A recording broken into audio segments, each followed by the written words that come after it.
नमस्कार दोस्तों, स्वागत है आपका हमारे चैनल पर। तो हमारी आज की कहानी है कुंभा की तलवार, आचार्य चतुरसेन शास्त्री जी की कहानी। तो चलिए शुरू करते हैं। इस कहानी में एक राजपूत बालिका और उसकी वीर माता के साहस और तेज की अमर गाथा है। चित्तौड़ के अजय दुर्ग का पतन हो चुका था।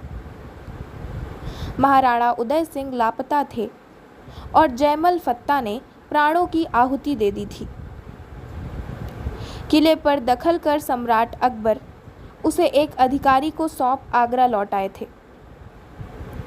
अधिकारी को आज्ञा थी कि आसपास के सभी किलों को अधीन कर लें और उनके अधिपतियों का, जो राणा के सरदार थे, या तो अपने अधीन कर लें या युद्ध में पराजित कर लें। इस कार्य के लिए एक भारी सेना छोड़ भी दी गई थी। रणथंभौर का दुर्ग अत्यंत अजेय था। वह एक दुर्गम विशाल चट्टान पर निर्भयता से खड़ा था। दुर्ग पर चढ़ने को मीलों तक कहीं भी सुविधा न थी। केवल एक ढालू नाले द्वारा, जो मुड़कर इधर उधर बहुत टेढ़ा हो रहा था, एक भयानक रास्ता किले तक गया हुआ था। इसके चारों ओर दुर्गम अरावली की अनगिनत श्रेणियां थीं। इसकी रक्षा राव सुरजन हाड़ा की नव विधवा पत्नी कर रही थी। इस युद्ध में हाड़ा सरदार पुत्र सहित काम आए थे। किला घेर लिया गया था। सिंहिनी रानी पति और पुत्र का घाव छिपाए यत्न से किले की रक्षा में तत्पर थी। इस समय मेवाड़ में मुगल सिपाही ही सिपाही नजर आते थे। इस किले में महाराणा कुंभा की वह रत्न जटित तलवार धरोहर के तौर पर रखी थी, जो उन्हें माल व शाह की विजय में भेंट दी गई थी। सिंह विक्रम सुरजन के पूर्वजों ने सैकड़ों बार प्राण देकर भी इस तलवार की रक्षा की थी। परिस्थिति गंभीर होती चली जा रही थी, क्योंकि आक्रमण बराबर जारी था। खाद्य सामग्री और युद्ध सामग्री बराबर क्षय हो रही थी और शत्रुओं के हटने की कोई आशा न थी। मुगल सेनापति किले की चाबियां मांग चुका था, जिसे देने से रानी ने दर्प से इनकार कर दिया। उसके पूर्वजों पर जो भार था, वह इस समय इस असहाय दुखिता वीर बाला पर था, जिसे इस समय कहीं से कोई सहारा न था और प्रबल प्रतापी अकबर से मोर्चा लेना था। वह किले के पूर्वीय बुर्ज की खिड़की में मलिन वस्त्र पहने बैठी गौर से मुगलों के टिड्डी दल को देख रही थी। मनुष्यों की चिल्लाहट, घोड़ों की हिनहिनाहट, इधर उधर डेरे गड़ने की खटपट की आवाज़ यहाँ भी उसके कानों में पड़ रही थी। उसी के पास उसकी पुत्री बैठी किसी राजपूत सिपाही का फटा वस्त्र सी रही थी। रानी ने भग्न मन से कहा, बेटी, अब नहीं, अब एक क्षण भी नहीं चल सकता। मुझे ना अपनी परवाह है, ना तेरी, और ना किसी और वीर पुरुष या स्त्री की। हम सब सच्चे राजपूत की भांति भूख और मृत्यु का सामना कर सकते हैं, परंतु वह तलवार जो मेरे श्रुवसुर के परदादा ने अपने पग पर रखकर राणा कुंभा से ग्रहण की थी और उसकी रक्षा का वचन दिया था, उसका क्या होगा? उसकी रक्षा किस भांति की जाएगी? क्या वह मुगल बादशाह के कदमों में पेश की जाने को दिल्ली भेज दी जाएगी?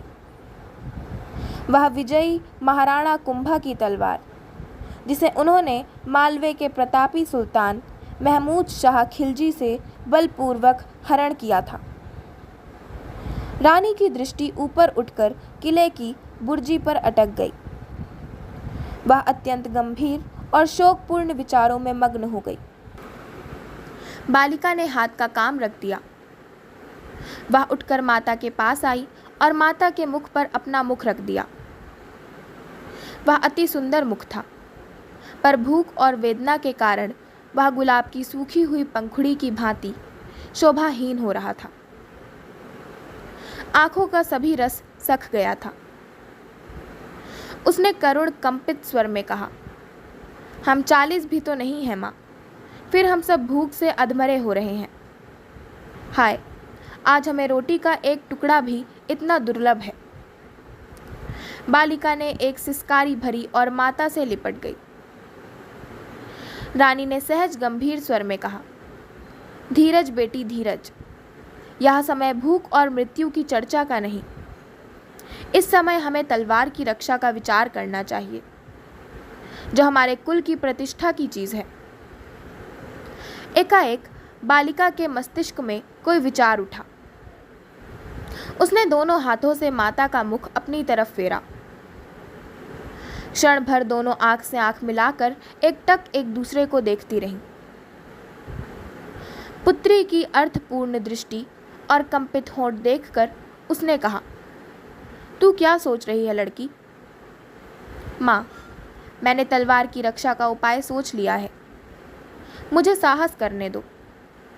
इसके बाद उसने माता के कान में झुककर कहा। रानी ने सहमति नहीं दी, परंतु बालिका ने हट करके रानी को सहमत कर ही लिया। भयानक रात थी और आकाश पर बदली छाई थी। किले की पृष्ठभाग की भुर्जी पर 4 प्राणी एक दूसरे से सटे खड़े थे। रानी ने कहा, बेटी, अब हम ना मिलेंगे। नहीं माँ, हम मिलेंगे। आनंद और सुख के अक्षय स्थल स्वर्ग में शीघ्र ही।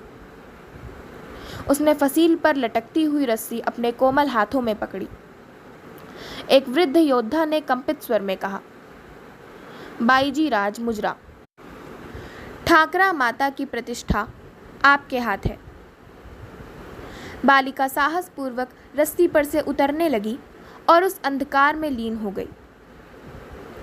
दूसरे दिन प्रातःकाल एक बालक धूल और कालक से अत्यंत गंदा, फटे वस्त्र पहने, नंगे पैर, सिर पर घास का एक बड़ा सा गट्ठा लिए, लड़खड़ाती चाल से मुगल शिविर में प्रवेश कर रहा था। एक प्रहरी ने कड़क कर पूछा, कहाँ जाता है बज्जात? सरकार, मोहम्मद इब्राहिम का नौकर हूँ, उनके घोड़े की घास ले जा रहा हूँ। उस अनंत लश्कर में कौन इब्राहिम है, यह प्रहरी क्या जाने। उसने पीनक में ऊँघते हुए कहा, जामर। यवन दल पड़ा सो रहा था। बहुत कम लोग जागे हुए थे। बालक को और भी 1-2 बार टोका गया और उसने यही उत्तर दिया। वह मुगल सेना को चीरता चला गया। एक चौकी पर सिपाही ने घुड़क कर कहा, इधर आबे, घास इधर ला। बहुत अच्छा सरकार। क्या पैसे? हुजूर गरीब लड़का हूँ, जो मर्जी हो दे दें। बालक ने घास सामने फेंक दी। उसमें से रस्सी खोली, खुरपी और रस्सी लपेटकर हाथ में ले ली और फिर थक कर वहीं बैठ गया। सिपाही ने कुछ नर्म होकर कहा, इतनी जल्दी घर से क्यों निकला? सरकार, भूखा हूँ, पेट सब कराता है। नौकरी करेगा? करूँगा मालिक, पर मेरी बुढ़िया माँ 3 दिन से भूखी बीमार पड़ी है, उसे कुछ खाना। ले, सिपाही ने थोड़े पैसे निकाल कर फेंक दिए। हमारा नाम ताजर खां है, नौकरी करना हो तो इधर आ जाना। बहुत अच्छा सरकार, पर कोई रोकेगा? सिपाही ने एक पुर्जा लिखकर उसे दिया और कहा, जो तुझे रोके उसे यह दिखा देना। बालक सलाम करके धीरे धीरे आगे बढ़ा। शिविर की समाप्ति पर प्रहरी ने उसे टोका, पर वह पुर्जा देखकर संतुष्ट हो गया। बालक ने सकुशल यवन शिविर पार किया।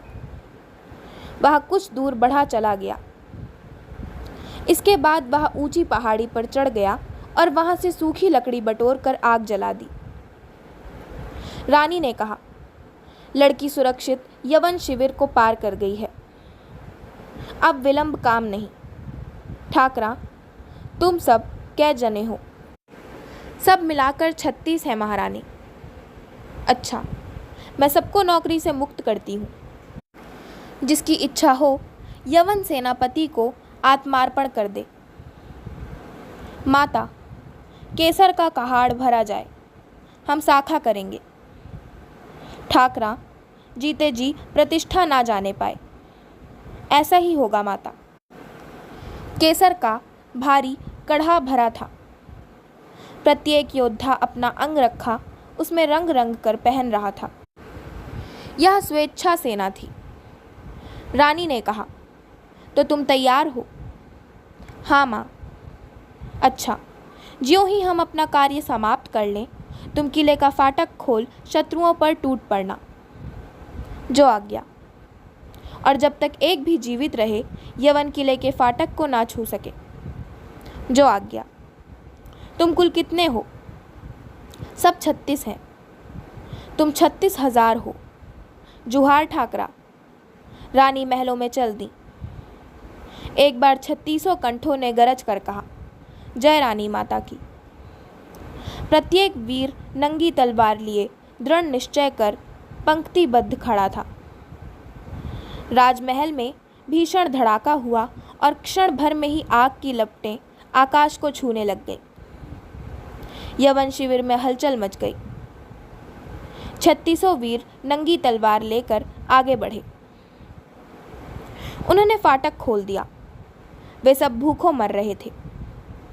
उनकी आंखें निकली पड़ती थीं। फिर भी वे लौह पुरुष की भांति दृढ़ थे। उनका कर्तव्य पूरा हो चुका था। उन्होंने किले का फाटक खोल दिया और देखते ही देखते जूझ मरे। बालक के पैर लहूलुहान हो रहे थे। पग पग पर वह लड़खड़ा रहा था। धरती तपते तवे की भांति तप रही थी। वह भूख प्यास से अधमरा हो रहा था। उसके वस्त्र चिथड़े हो गए थे। उनमें कांटे और गुल्मों ने लिपटकर उसका अद्भुत स्वरूप बना दिया था। वह किसी भांति साहस करके दुर्गम दुरूह घाटी में बढ़ा चला जा रहा था। सामने की टेकड़ी पर जो बटिया दिख रही थी, उसी पर चढ़ने का उसका इरादा था। टेकड़ी पर एक भील धनुष पर बाण चढ़ाए इसी ओर देख रहा था। उसने ललकार कर बालक से कहा, वहीं खड़ा रहे, यहाँ आने का क्या काम है? उसने बाण बालक की ओर साधा। बालक ने हाथ के संकेत से उसे रोका। उसने भरपूर शक्ति लगाकर पुकारा, राणा जी, और वह मूर्छित हो वहीं गिर पड़ा। तुरंत ही बलिष्ठ पुरुष कुटिया के बाहर निकल आए। उनके हाथों में तलवारें थीं। दोनों व्यक्तियों ने नीचे उतरकर बालक को उठाया। बालक ने जल का संकेत किया। राणा ने वस्त्र उठाकर देखा। वह बालक नहीं बालिका थी। उसकी छाती पर गूदड़ से लपेटी हुई वह तलवार थी जो गूदड़ हटाते ही सूर्य की भांति चमकने लगी। बालिका ने भग्न स्वर में कहा, महाराणा की जय हो। मैं रणथंभोर की दुर्गपति सुरजनहाड़ा की पुत्री हूँ। महाराज, चित्तौड़ पतन के बाद रणथंभोर भी घेर लिया गया। पिता और भाई तो चित्तौड़ में ही काम आए थे। हम लोगों ने बहुत चेष्टा की, पर महाराज, हम भूखों मरने लगे। अंत में हमारा प्यारा रणथंभोर। बालिका बोल न सकी। उसके होठ फड़क कर रह गए। बालिका के प्राण निकल गए। राणा के हाथ से तलवार छूट गई। बालिका की निर्जीव देह गोद में लेकर वे बालकों की भांति रोने लगा। तो इसी के साथ मैं अपनी आज की कहानी कुंभा की तलवार का समापन करती हूँ। आशा करती हूँ आपको हमारी आज की कहानी कुंभा की तलवार पसंद आई होगी। अगर आपको हमारी आज की कहानी पसंद आई हो तो हमारे चैनल को सब्सक्राइब करें, वीडियो को लाइक करें और बेल आइकन दबाना ना भूलें। धन्यवाद।